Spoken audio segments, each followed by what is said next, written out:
प्रथमतः मी सोनम वांगचुक यांचं आंदोलन ज्या हुकुमशाही पद्धतीने मोडीत काढलं आणि सोनम वांगचुक यांच्या बाबतीमध्ये जे वर्तन इथल्या सत्ताधाऱ्यांनी घडवलं त्याचा मी प्रथमतः निषेध व्यक्त करतो।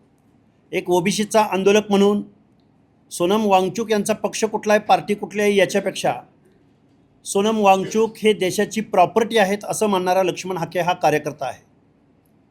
रमेन मॅग्सेसे अवॉर्ड, ज्याला आशियाचा नोबेल पुरस्कार समजला जातो, तो पुरस्कार विजेता, IITचा विद्यार्थी, पद्मश्री अवॉर्ड विनर असा असणारा माणूस, एक शिक्षणतज्ञ माणूस, त्यांची मागणी काय आहे तर नीटचा पेपर फुटला आहे आणि त्याची जबाबदारी स्वीकारून शिक्षण मंत्र्यांनी राजीनामा दिला पाहिजे। याच्यामध्ये कुठली चूक वाटत नाही आणि महाराष्ट्रातल्या नव्हे भारतामधल्या हर एक माणसांच्या मनामध्ये सोनम वांगचुक यांच्याबद्दल सहानुभूती आहे। आज जंतर मंतरवरती विद्यार्थ्यांच्या आंदोलनावरती जो लाठीचार्ज झाला त्याचा मी निषेध व्यक्त करतो आणि वेळ पडली तर मी दिल्लीला जाऊन सोनम वांगचुक यांच्या आंदोलनाला पाठिंबा देणार आहे, तिथं सहभागी होणार आहे। लोकशाही वाचली पाहिजे असं माझं आजचं मत आहे। ज्या पद्धतीनं चायनामध्ये तियानमान चौकामध्ये विद्यार्थ्यांवरती रणगाडे चालवले आणि त्यानंतर आपल्या शेजारी राष्ट्रामध्ये लोकशाही न येता तिथं कुठली राजवट आली हे तुम्हाला सांगण्याची गरज नाही। त्या पद्धतीनं आज विद्यार्थ्यांचं आंदोलन चिरडलं जातं आहे का सत्ताधाऱ्याकडून, हा प्रश्न माझ्यासारख्या कार्यकर्त्याच्या मनामध्ये निर्माण झालेला आहे। आता उरला प्रश्न आज इथं प्रेस घेण्याचा। महाराष्ट्रामधलं नुकतंच पावसाळी अधिवेशन पार पडलं।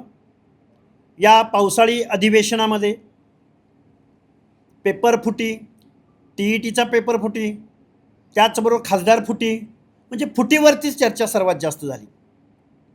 ज्या पद्धतीनं धोरणात्मक निर्णय यायला हवे होते, ज्या पद्धतीनं विद्यार्थ्यांच्या प्रश्नावर बोलायला हवं होतं, ज्या पद्धतीनं एक शिक्षकी शाळा या महाराष्ट्रातल्या बंद करण्यात आल्या आणि त्याचा परिणाम असा झाला 30 ते 40 हजार मुली शाळाबाह्य झालेले आहेत। 25 ते 30 हजार मुलं शाळाबाह्य झालेले आहेत। आणि आता शिक्षणामधून सुद्धा महाराष्ट्राचं सरकार अंग काढून घेतंय। TETची एक्झाम घेण्याचं म्हणजे जे शिक्षक 15-20 वर्ष झालं नोकरी करतायत, 30 वर्ष झालं नोकरी करतायत, त्यांना का TETची एक्झाम घेतली जाते हे मला कळलेलं नाही। म्हणजे जे पास होणार नाहीत त्यांना तुम्ही बडतर्फ करणार आहात का? त्यांना तुम्ही सेवेतून बाहेर काढणार आहात का? म्हणजे शिक्षणामधून हळूहळू हे महाराष्ट्र सरकार अंग काढून घेतं आहे असा एक ओबीसी आंदोलक म्हणून माझा अनुभव आहे आणि मला माझ्या निदर्शनास आलं आहे, म्हणून या प्रश्नावर मला बोलायचं आहे। ओबीसींच्या प्रश्नावरती या पावसाळी अधिवेशनामध्ये एकही आमदार बोलला नाही, एकही मंत्री बोलला नाही, एकही लक्षवेधी आली नाही।